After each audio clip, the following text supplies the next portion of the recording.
Tunasema asante kwa uaminifu wako, asante kwa rehema zako, kwa maana unatujua vyema, unatujali, unatupenda. Bwana Yesu, haijalishi mapito hapa duniani, sisi tunajua wewe unatuona, unaona mioyo yetu, unajua mapungufu yetu, unajua njia zetu, unaona kilicho mbele yetu. Bwana Mungu, hupendi sisi tukaangamia, bali tuwe na uzima wa milele. Kwa hilo tunasema asante. Bwana Yesu, tuko pamoja hapa, tunataka kuingia maombi ya pamoja. Bwana Yesu, unajua mambo yaliyotuzunguka ni mengi. Haleluya. Lakini Bwana, unataka tusiukose uzima wa milele. Tena mfalme wa amani, unataka tusiweze, Bwana Mungu wa mbinguni, kuishi maisha ambayo yatazuia watu wasije mbele zako, wasikukaribie wewe. Yule Bwana, tunasema asante kwa neno la leo litakalo kuja mbele yetu. Mimi ni binadamu tu, ni mavumbi tu.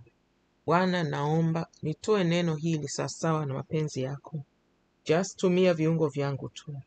Nasema asante, na utulize mitandao, na wale ambao wangeweza kuja kusikiliza wakasikiliza, watakaosikiliza baadaye nao watasikiliza.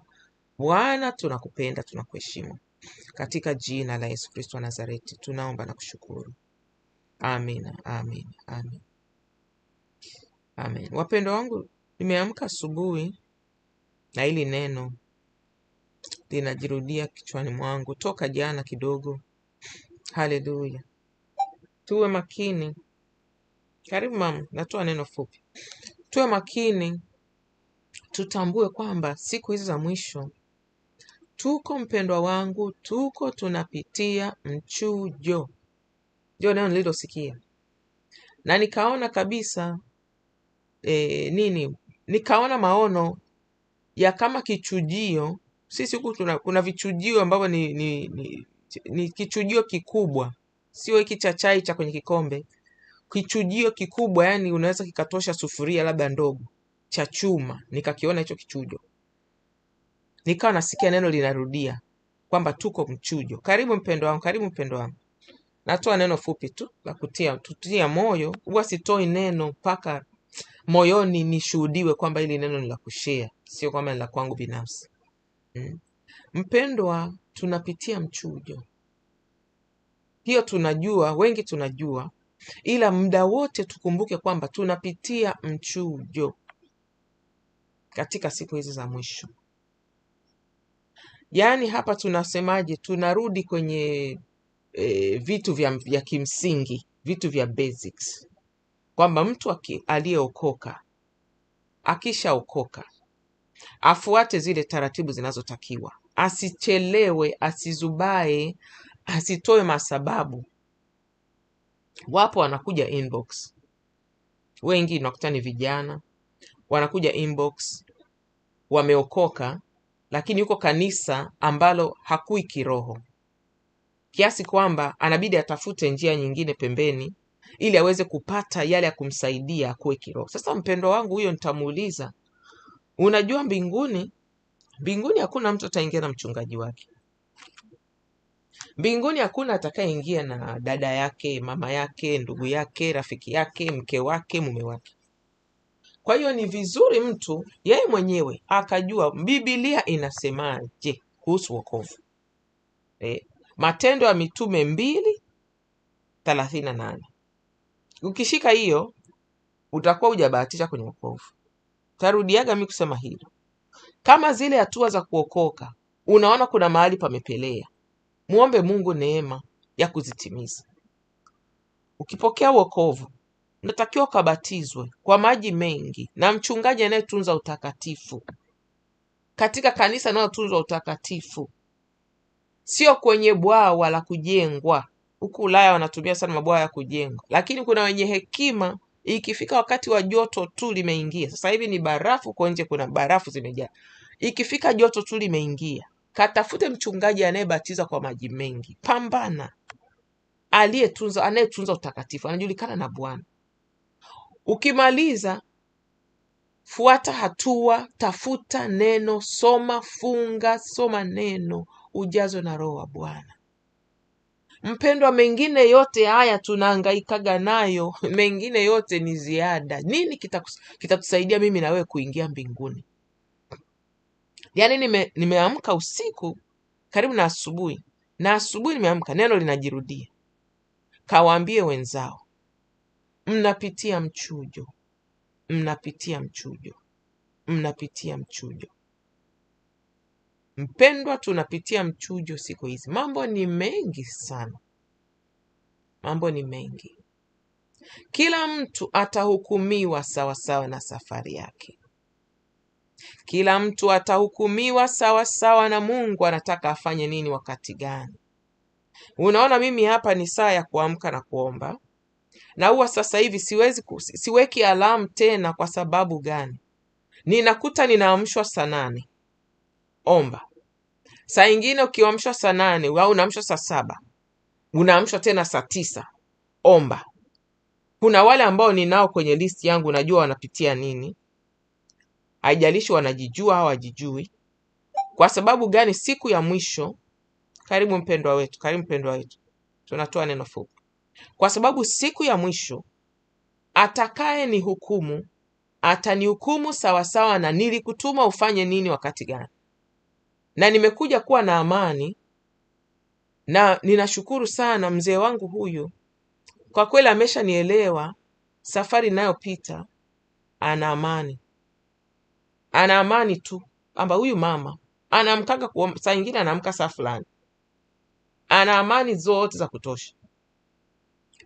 Yeye sasa hivi yuko sehemu anatoa masomo yake kwa vijana wake na watu wake, jinsi Mungu alivyomuita. Haleluya! Anajua huyu mama na yeye kaitwa kivyake. Tunachofanya sisi, tunasapotiana kwenye maisha. Yaani tunasapotiana kwenye maisha, kwenye maombi, kwenye hii safari. Siku ya mwisho kuna mambo ambayo wewe unapaswa uwe umeyafanya. Pole mpendwa wetu kipenzi, shika mute kidogo. Pole.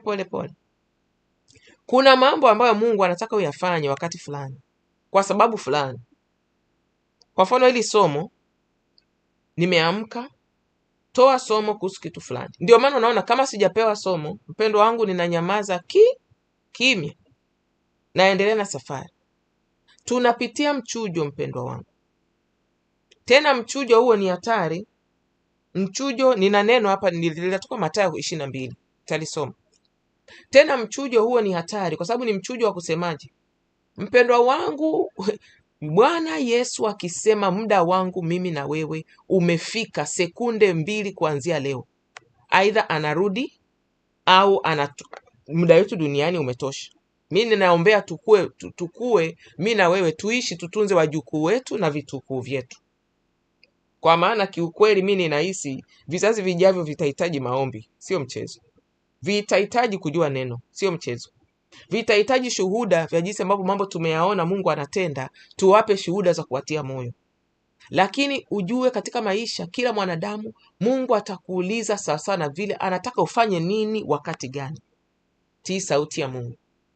Hutaeleweka, hutapendwa na watu. Unajua tunaonekanaga tuna nini, undugu wanatuona kama vile tunawakera, niseme hivi. Au unakuta kuna makundi ya marafiki hivi, wanaona kama wewe ni kero, uishi kurusharusha tu mambo ya Mungu, uishi kufanya hivi na hivi. Kuna kundi moja nipo, huwa naombaga ruhusa, yaani Mungu akinisukuma moyoni, kwa sababu hilo ni kundi fulani ambalo la watu ambao tulikuwa nao toka zamani. Wao walilifungua yaani toka watoto tulikuwa pamoja. Huwa nawaombaga ruhusa. Ni kundi ambalo baba zetu walikuwa marafiki, lina nia nzuri, wanataka tuendelee kuconnect, maana wazazi wetu wengi wameshaondoka.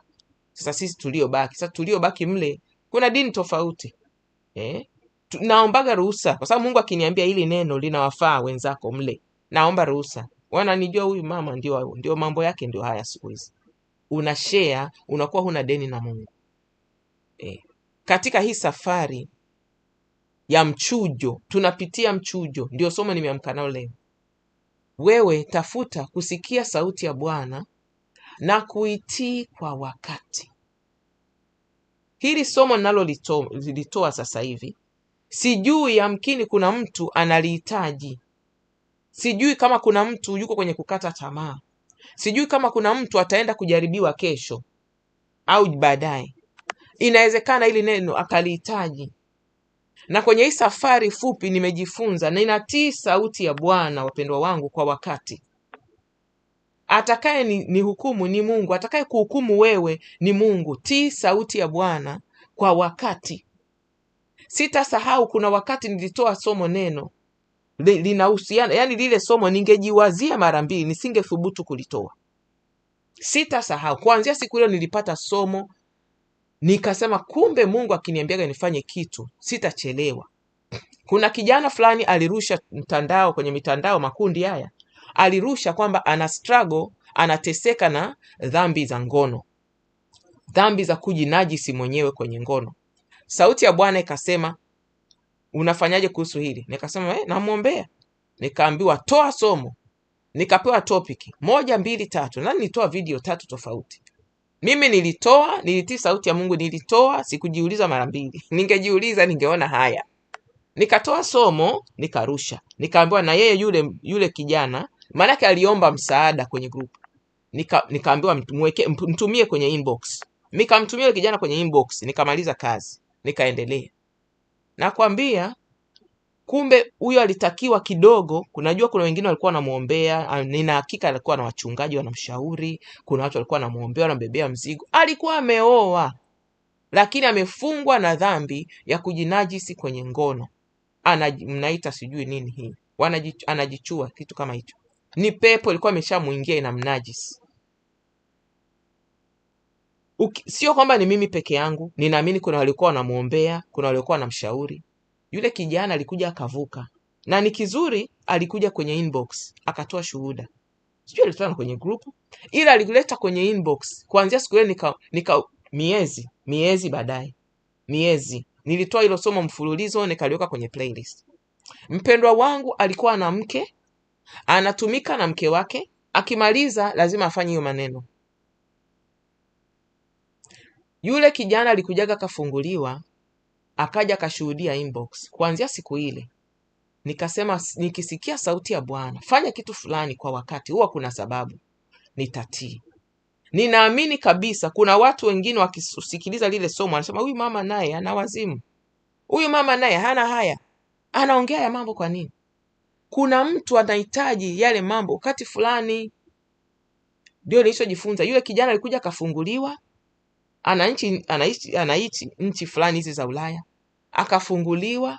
Na ninaamini sasa ukipitia changamoto kama ile, ninaamini na namuomba Mungu amtumie na yeye kusaidia wa vijana wengine na wababa wengine wanaopitia hayo mateso. Somo la leo linasema, mpendwa, tunapitia mchujo. Shika ulicho nacho, tafuta thamani lulu ya Bwana, tafuta neno, yani chimba kwenye neno la Mungu kila siku. Tafuta kuna zana za thamani, treasures. Kuna vito vya thamani kwenye neno la Bwana. Nilikuwa najiuliza, mpendwa, nikwambie siri moja. Hii Biblia tunaosoma sisi hapa inaitwa King James.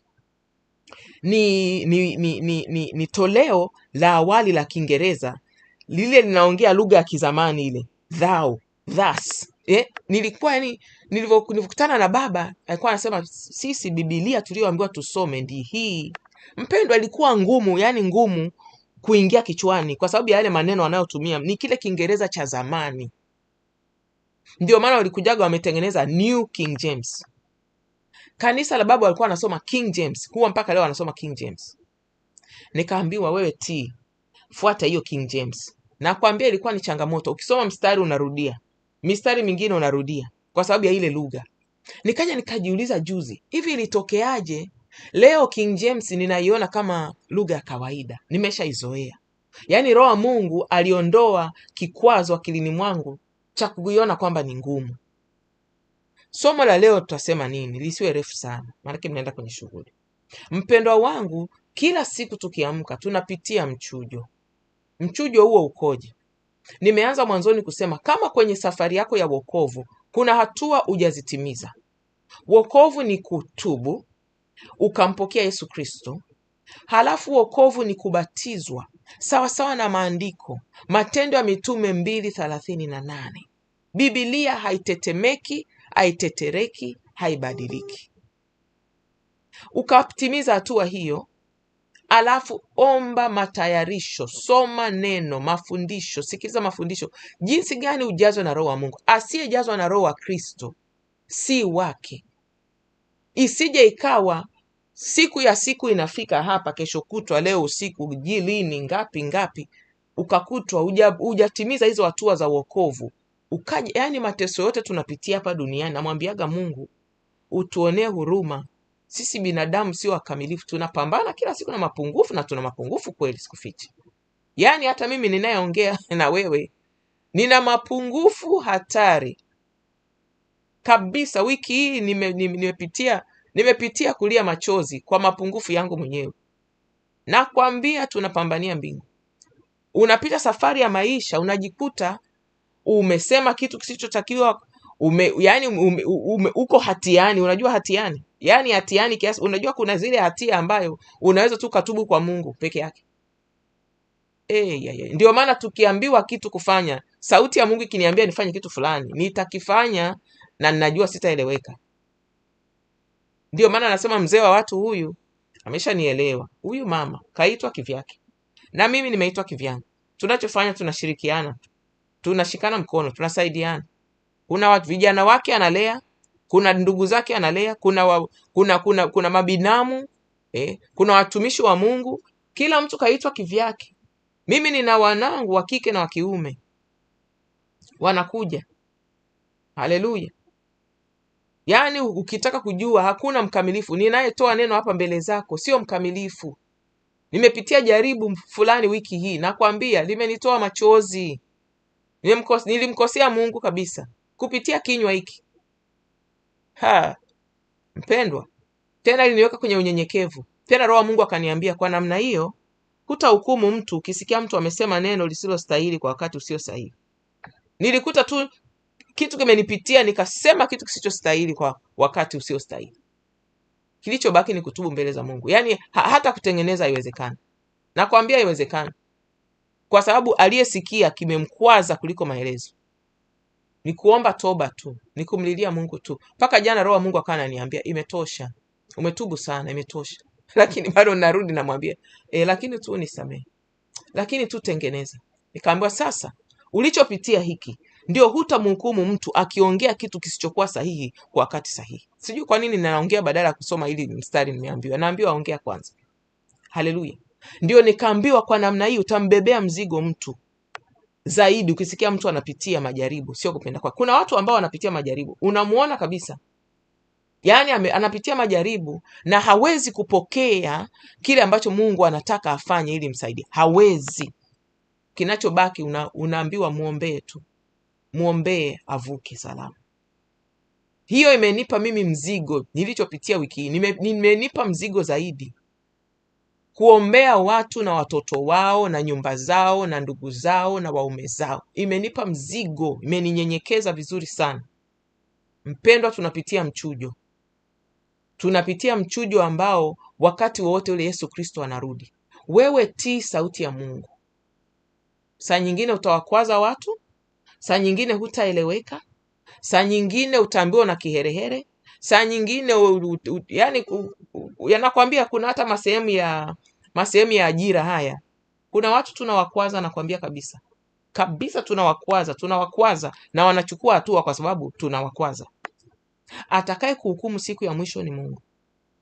Hili somo nimelitoa sasa hivi kwa sababu kuna mtu analihitaji. Kuna mtu atalihitaji labda baadaye. Umeona mpendwa wangu?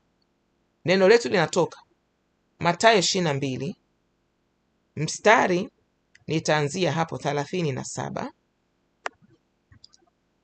Katika jina la Bwana Yesu Kristo. Nimeamka nasikia neno linasema, waambie wenzako mnapitia mchujo. Hakikisha wewe kwenye kile kichujio unabaki. Kwa unyenyekevu wote unabaki. Ng'ang'ania msalaba. Ng'ang'ania neno. Ng'ang'ania imani. Hakikisha kila wiki una siku zako unafunga. Mifungo ikija ya wote, shiriki. Mfungo ukiambiwa wewe ufunge mwenyewe ziada, shiriki. Mungu wa mbinguni, afya zetu ndio zipo, sijui nini. Wewe funga, Mungu atakupa hekima, afya yako itegemeze vipi. Lakini tunapitia mchujo. Tuwe makini sana.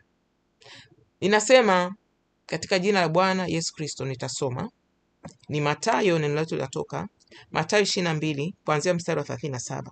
Tasoma katika jina la Bwana Yesu Kristo. Akamwambia, mpende Bwana Mungu wako kwa moyo wako wote na kwa roho yako yote na kwa akili zako zote.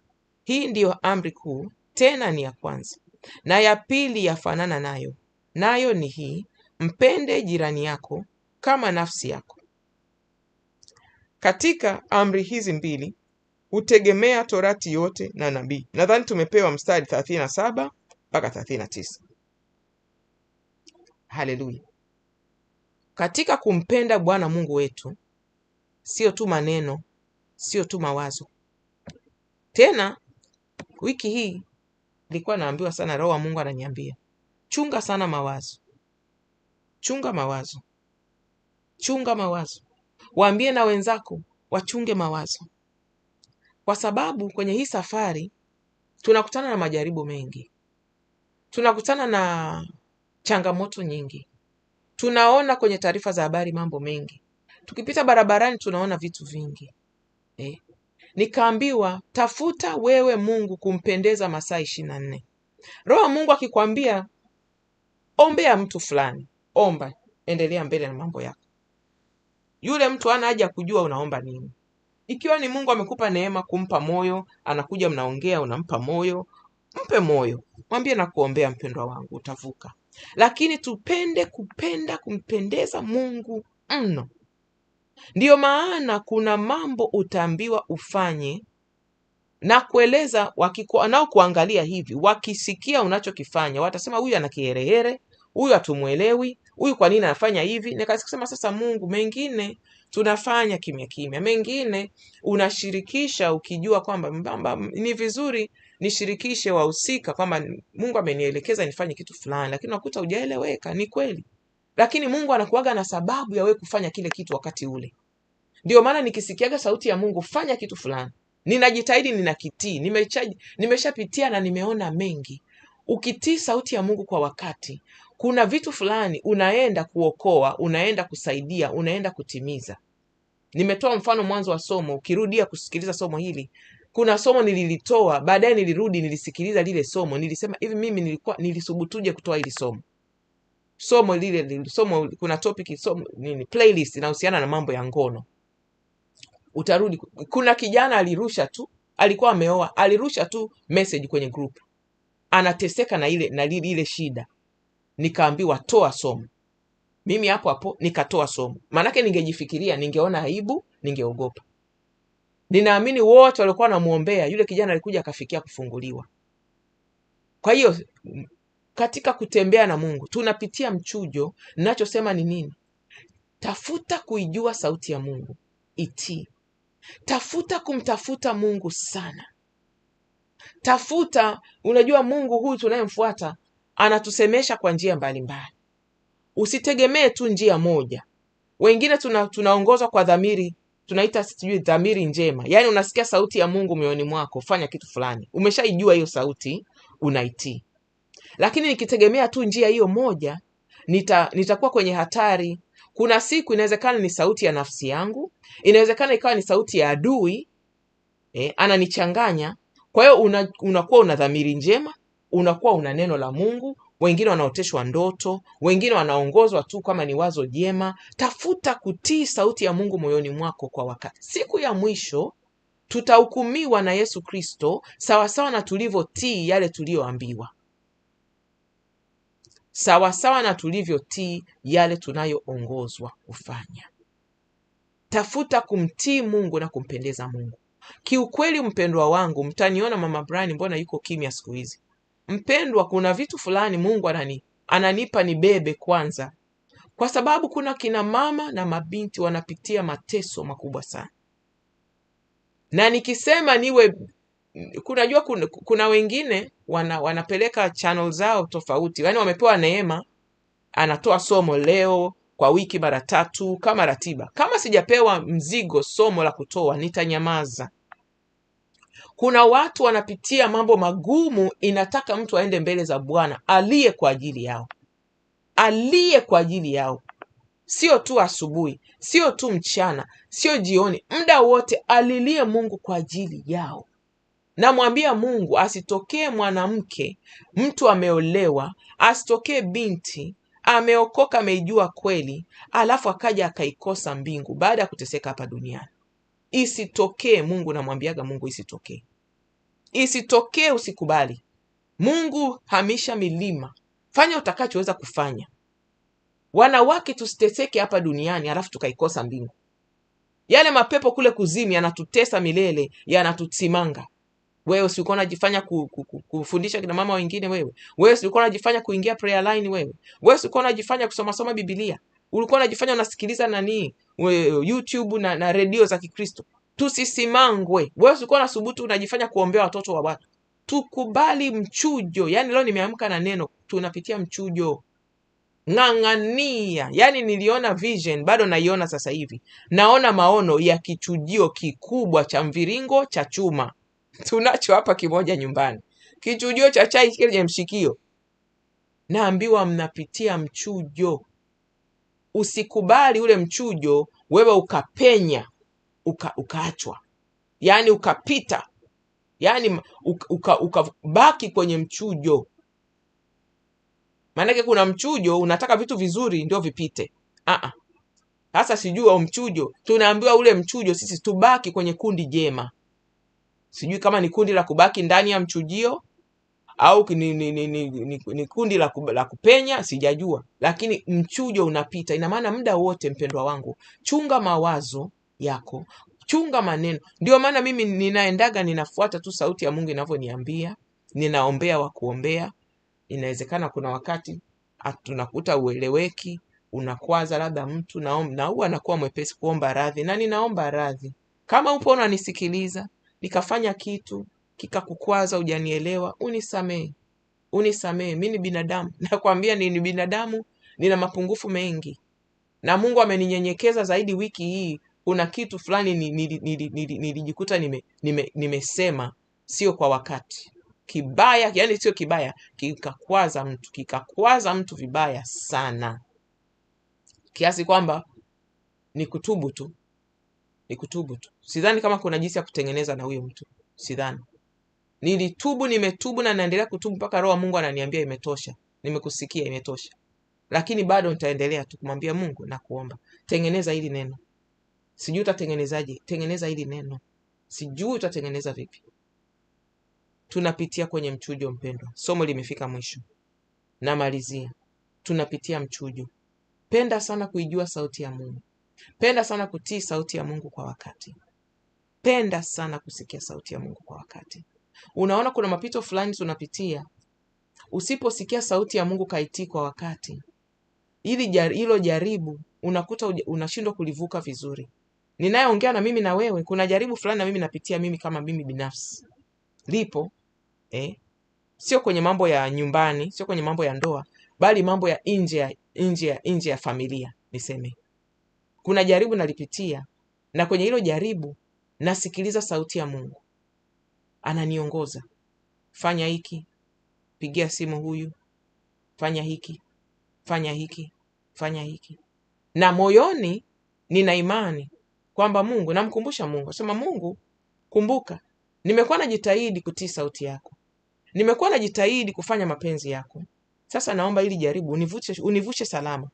Na nikishavuka kwenye hili jaribu, moyo wangu, safari yangu na wewe, uhusiano wangu na wewe, vile unavyotakaga kunitumia kidogo kidogo, kusiathirike. Nikishavuka hili jaribu, ukaniweka sehemu nyingine, yani nikavuka nikawa nafasi nyingine, unavyotakaga kunitumia kusipungukiwe. Ndio maana nimeanza kwenye mwanzo wa somo, mtasema mbona mama atoi masomo sana siku hizi? Kuna mambo fulani na watu fulani natakiwa ni wabebe wakati huu kwenye maombi. Pendwa, Roho wa Mungu anasema imetosha, nimeongea vya kutosha. Wanaweza kubariki kwa kusikia hili neno. Kuna mtu litamsaidia kwa wakati fulani kwa mapito tunayopita. Kumbuka tuko kwenye siku za mwisho, tunachujwa. mimi na wewe tupambanie kubaki kwenye kundi jema, kundi la kustahili kuingia mbinguni. Na tuombe katika kupitia mchujo huo, tutimize Mungu anataka kututumiaje. Hatujaokoka kwa ajili yetu sisi wenyewe. Kuna ndugu zetu, jamaa, marafiki, majirani, watumishi wa Mungu ambao tutaongozwa kuwabeba kwenye maombi, tuwabebe kweli kweli. Kuna watumishi wa Mungu wengine wanaweza kabisa hawakuelewi, hawakujui, wengine unawakwaza kwa jinsi ambavyo unatii sauti ya Mungu, unavyotembea na Mungu, unawakwaza, hawakuelewi kabisa. Wewe shika sauti ya Mungu, shika kile Mungu alichokuitia. Haleluya. Bwana Yesu ni mwaminifu, ndio maana unakuta wengine kwa kweli anatupa watu ambao wanatuelewa. Namuita baba, mtumishi wa Mungu hapa, anaelewa na amekuja kuelewa jinsi gani nimeitwa. Ananiacha ni Mungu anitumie vile Mungu anataka. Kwa maana na yeye ameitwa vile Mungu amemuita. Ikitokea wakati tunatoa somo pamoja, tunatoa somo pamoja. Lakini namuona kila siku akiamka. Anaamka mara nyingine anaamka mapema kabla yangu mimi. Anatoa somo vile Mungu amemtuma kwa wale aliowatumwa, wakupigia simu aliotumwa kwao, wakupigia simu anawapigia simu, anawatia moyo. Kila mtu anatumika kwa sababu tunapitia mchujo, mpendwa. Ndio neno la leo. Hakikisha ubaki kundi jema. Asante kwa kunisikiliza, asante kwa muda wako, na Bwana Yesu akubariki. Tutaenda mbele za Bwana kumshukuru Mungu kwa ajili ya neno la leo. Unapoomba, unapojiombea wewe, waombee na wenzako. Kina mama na mabinti tunapitia mambo mengi siku za mwisho. Vijana wanapitia mambo mengi siku za mwisho. Wababa, wachungaji wanapitia mambo mengi. Beba watu wa Mungu. Pamoja na kwamba wewe unaombea safari yako, wabebe kwa mzigo, mpendwa wangu. Kweli tunapitia mchujo. Kweli kabisa. Shetani anatafuta kuchekecha watu wakataliwe. Watu watupwe. Hata wale ambao walikuwa wametumika. Sasa mimi na wewe tufanye nafasi yetu, tuwaombee. Wengi hatuna uwezo wa kuwashauri. Wengi hata tukawa tuulize sisi ushauri. Lakini sasa mimi na wewe tuhakikishe tumeomba kweli kweli. Yamkini yule mtu atasikia sauti ya Mungu. Yamkini yule mtu atakutana na neno la Mungu mahali limsaidie, limuokoe. Ukiona watu jinsi wanavyofanya mambo, wanaume, vijana, mabinti, yani ukiona dunia hii inavyoenda, wewe omba Mungu tu. Kwa hiyo twende mbele za Bwana. Tumuombe atusaidie, tutubu, atuongoze, atusaidie kwenye hii safari tukaweza kuvuka salama ili siku ya mwisho. Kama mimi na wewe, Yesu Kristo akirudi kesho, akirudi jioni, ndio maana muda wote tuchunge mawazo yetu. Wewe kuwa na dhamiri njema, nafsi njema, usiwaze vibaya kuhusu mtu. Kama umuelewi mtu, wewe mwambie Mungu, nisaidie huyu mtu. Nakuta Mungu anakuambia muombee tu huyo, muombee. Tusiwaziane mabaya, tusiseme neno baya kwa mtu. Kuna mtu unaweza usimuelewe safari anayopita. Inawezekana ukamwona jirani yako anafanya vituko, ukaona watoto wake wanafanya vitu havieleweki. Ndugu yako unaweza kana ukamwona haeleweki, muombee. Usimhukumu mpendwa, muombee. Hakuna anayependa kwenda njia mbaya kwa makusudi. Ni adui tu anakuwa ameshika fahamu. Adui tu amekamata mtu. Unamuona kabisa mtu mwingine kuna dhambi fulani imemng'ang'ania imwachi. Dhambi ya uongo, dhambi ya kuteta, dhambi ya hasira, dhambi ya kufanya nini. Kama hujaamrishwa umuonye, wewe muombee. Muombee tu. Na Mungu atamsaidia, kuna siku Mungu atamfungua. Basi imetosha. Tuende mbele za Bwana. Kama uko sehemu nzuri, tutoe mute, tuende mbele za Bwana. Atusaidie hili neno likatende kazi ndani ya maisha yetu, na tutakaowashirikisha hili neno, tukipata neema kushirikisha wengine, likawasaidie, likawavushe kutoka sehemu moja mpaka nyingine. Neno la Mungu linasema tunapitia mchujo. Bwana Yesu awabariki. Basi tuende mbele za Bwana. Amen. Tuombe. Wewe ni muweza wa yote, wewe ni Mungu mwenyezi. Wewe ni Alfa na Omega, wewe ni mwanzo na mwisho, mwaminifu wa Israeli, muweza wa yote. Asante Bwana, kwa maana unatujua vyema. Asante Bwana, kwa maana unajua kwenye hii safari tunapitia majaribu mengi. Bwana, kwenye hii safari tunakutana na mambo mengi.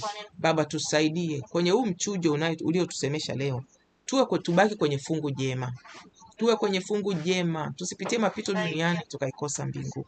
Baba, tupe neema, tupe unyenyekevu, tupe hekima, tupe roho ya kufunga na kuomba kwa wakati, tupe roho ya kutunza nafsi zetu, nafsi, mwili, roho, fahamu, katika jina la Yesu Kristo wa Nazareti. In the mighty name of Jesus, Baba, tupe neema, tusikie neno lako nao likatende kazi ndani yetu. Bwana, ukatupe maneno sahihi kwa wakati sahihi. Mungu, sisi sio wakamilifu vile, bado tuna mengi unatutengeneza, mengi unatunyoosha, mengi unatuimarisha. Tupe neno sahihi kwa mtu sahihi Baba, tukaweze kumsaidia mwingine akapate haliyo safari ya kumsaidia kwenye safari, na vile sisi wenyewe tuna lega, lakini unatuimarisha. Tunapita kwenye mabonde na milima, unatusaidia. Unatuambia hapa, mwanangu, umekosea hiki, tengeneza. Mwanangu, fanya hiki, tegemeza. Ombea huyu. Mwanangu, yani tutii sauti yako, mpendwa wangu. Baba Mungu wa mbinguni, tutii sauti yako, mtakatifu wangu. Kipenzi chetu, mfalme wetu, Mungu wetu, tusaidie. Sisi ni mavumbi tu, sisi ni wanadamu tu, tunategemea Bwana neema na rehema zako. Wanaolega Mungu, kuna vijana wa watu wanakuja kwenye inbox. Mungu wa mbinguni Baba, wanahitaji kutiwa moyo kwenye safari. Mungu wa mbinguni, uwatie moyo. Inua watumishi wa Mungu kwenye vijana siku hizi za leo. Wapo wanatafuta njia ya utakatifu, lakini Bwana, tuwapeleke wapi? Kule tunapowatuma Mungu, wasaidie wale watu, wawaimarishe vyema, kwa maana unasema sisi ni wanawake. Baba Mungu wa mbinguni, hatupaswi hata kuhubiri. Wengine wanasema hatupaswi hata kuhubiri, hatupaswi kufundisha, lakini wanakuja vijana wa watu wanataka kusimama kwenye safari na mbinguni. Inua watumishi wa Mungu Baba, wa kuwalea. Wainua watumishi wa kuwabeba Mungu, kuwabeba kwa mzigo tu, sio kuangalia sadaka, sio kuangalia sijui mambo mengine. Nafsi Baba, nafsi Baba, nafsi. Huwa ninaona huruma sana, wanakuja kila siku. Tunachofanya ni kuwasogeza kwa watumishi wa Mungu watakaowasaidia kuwalea kwenye hii safari. Bwana, tusaidie na sisi wamama, tubebane kwa maombi, tubebane kwa kufundishana, kupeana mioyo. Bwana, unapotupa neno la kusema kwa wakati, tufundishe. Ambao hujatupa neno la kufundisha, tuendelee tukunyamaza na kuomba. Bwana, tutiane moyo tu Baba, utusamehe. Wakati mwingine tunasema kitu sio kwa wakati, kunasema kitu tunakosea, tunafanya kitu sio kwa jinsi ambavyo haleluya mwingine ataelewa. Lakini Bwana, tunajitahidi kutii sauti yako. Unaniambia siku ya mwisho nitakuhukumu kwa kile ulichotii, kwa kile ulichofanya. Baba, tusaidie kwenye hii safari. Saidia watoto wetu, saidia waume zetu, saidia vijana wetu, saidia watumishi wa Mungu, saidia Bwana mpaka viongozi wetu wa makanisa, wa nchi.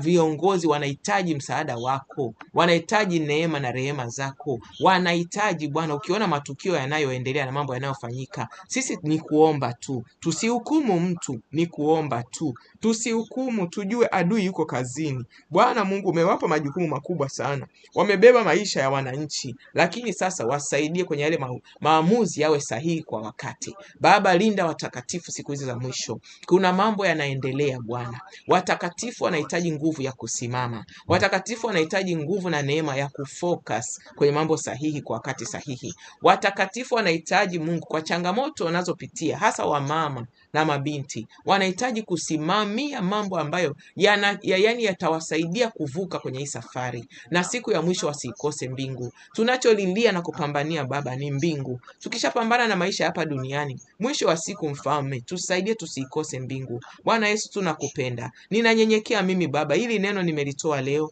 kwa pale ambapo nimepungukiwa katika maneno, kwa pale ambapo sijaongea sasa na mapenzi yako, kwa pale ambapo nimemkwaza mtu Baba, ninaomba mimi niwe pembeni, nishuke, wewe ukainuke. Msaidie yule mtu apokee somo ulilotarajia, kwa maana mimi ni binadamu tu, ni mavumbi tu, sio fundi wa kuongea, sio fundi hata wa kufundisha Baba. Baba, unajua tunafanya hizi kazi, hatujasomea hata kusomea wengine. Baba, utusaidie, utuhurumie, ili neno likatende kazi ndani ya moyo wa mtu, ili neno likamsaidie mtu avuke kutoka hatua moja kwenda nyingine. Bwana Mungu wa mbinguni, mfalme wa milele, tukijua kwamba ni safari tunapambania mbingu.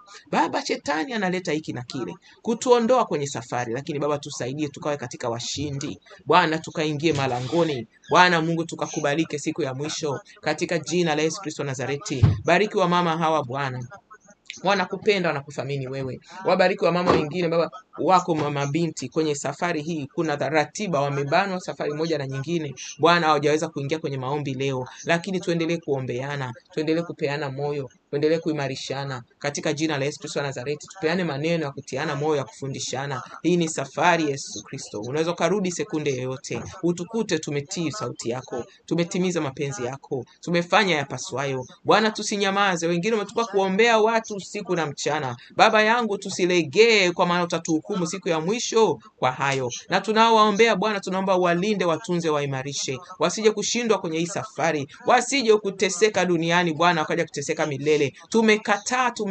Tumekataa Baba, katika jina la Yesu Kristo wa Nazareti. Wape mlango wa kutokea. Kuna wengine inabidi wape mlango wa kutokea. Kuna wengine inabidi watendee Baba, watendee ambayo wewe unaweza kumtendea mwanadamu. Kuna wale ambao Bwana wanatakiwa wafungulie mlango Bwana, upasue Baba. Kuna wale ambao unabidi wape neema ya kubaki kwenye safari. Wako ndani ya jaribu, lakini inabidi wape neema, wapite salama, wapite kwa imani, wapite kwa nguvu na uwezo wako. Unawajua wamama mbali na mabinti, mambo wanayopitia, na vijana Bwana Mungu wa miguuni, wanaokuja kwenye inbox wanakutafuta wewe Mfalme. Tunaomba Baba, watumishi wa Mungu tunao watuma kwao Baba, wakawalee kwa mzigo, wakawalee vyema Bwana, siko tenda na makoso ndolo moko tenda na masanda. Utusaidie, utupe neno sahihi kwa wakati wa sahihi kwa ajili yao, katika jina la Yesu Kristo wa Nazareti. Tunakusihi, tunakuomba, wewe ni Mfalme, wewe ni mweza. Tusaidie mwana wa Mungu, tusaidie mwana wa Mungu. Kila mwanamama hapa anatumika kwa pale ulivyomuita. Wengine wanatumika hata bila, hawahubiri neno, lakini kwa kweli pale walipo, wanaposhughulika kila siku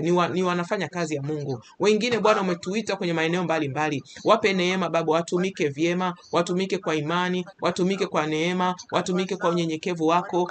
Watie nguvu Baba, wanaohitaji kutiwa nguvu, watie nguvu. Kuna wengine wanaombea watu, wengine wanahudumia watu, wengine wanahudumia afya za watu, wengine wanatia watu moyo Baba. Tengeneza njia pasipokuwa na njia, ya kuzuia watu kufanya kazi yako Bwana. Kina mama na mabinti na vijana, watie nguvu, wasaidie Baba yangu. Tunakupenda, tunakuthamini, tunakuheshimu, tunakuhimidi Baba. Ponya wanaohitaji kuponywa Baba, fungua wanaohitaji kufunguliwa Baba. Tengeneza njia pasipokuwa na njia. Tupe Bwana, tushikane mikono, tupendane, tusikwazane Baba. Sisi ni binadamu. Pale ambapo nimemkwaza mtu, Mungu unisamehe, mimi ni binadamu, unisamehe Mungu. Mara nyingi ninaongea kitu sio sahihi kwa wakati usio sahihi kabisa Baba. Wakati mwingine nashindwa kuelewa kwa nini nimesema kitu fulani Baba. Ninaomba neema na rehema. Mimi nitaendelea tu kutubu kwa pale ambapo niliongea neno lisilofaa Baba. Nilipoongea neno Bwana, haleluya, pasipostahili Bwana, ukanirehemu, ukalete matengenezo Bwana, wewe mwenyewe kwa neema na rehema zako, katika jina la Yesu Kristo wa Nazareti. Baba, tupe neema kina mama, tubebeane mizigo. Tuikumbusha kuombea mtu, tunaombea